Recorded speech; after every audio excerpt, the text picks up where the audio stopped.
You're watching NDTV 24/7.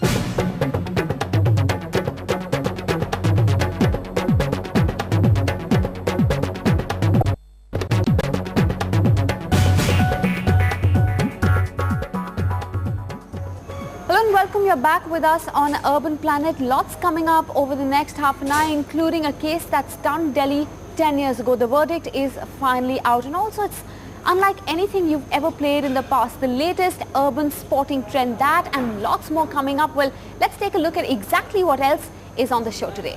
Entrepreneurs across the world are usually associated with big money and hard hearts, but here's a bunch of people who are actually changing that term completely. Well, meet these social entrepreneurs and find out what they do. Bringing water to the parched fields of Brijwasan right on the outskirts.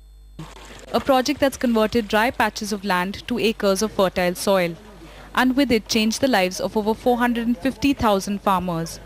All happening out of this posh South Delhi office of Amitabha Sadangi. Just one of the many projects by India's social entrepreneurs that's using the international interest in the Indian economy to effect social change.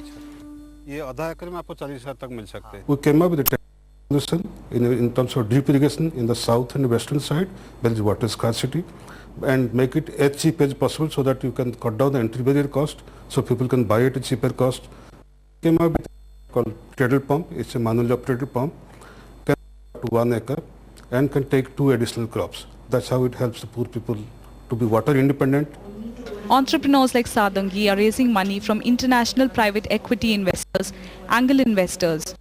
Just in the past 3 years, his company raised $6 million from the international market.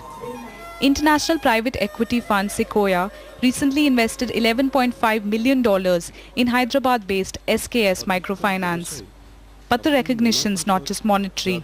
Both Indian and international agencies like Geneva-based Schwab Foundation are also recognizing the work by Indian entrepreneurs.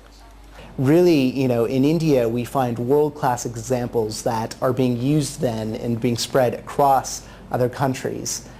So in India, it really is, we look to India for leadership really in the field of social entrepreneurship, which is fantastic. The reason we feel that this is a way to go is in order to look at large-scale systemic change, to look at change that sticks, to look at change that moves the needle. We really believe that we need to take a look at how do we deliver social value on a systemic and a sustainable basis. And it can be in healthcare, it can be in education, it can be in grassroots development or microfinance. And India is surely at the helm of things at the moment with the rise of the trend of social entrepreneurs in India. In New Delhi, Neha Kirpal, NDTV. Bangalore obviously enjoying that, but we in Delhi not quite happy as another ban giving the city a miss. But that's a wrap on Urban Planet the day. If you have any comments, suggestions, you can always write to us at urbanplanet@ndtv.com. Thanks very much for watching. Goodbye.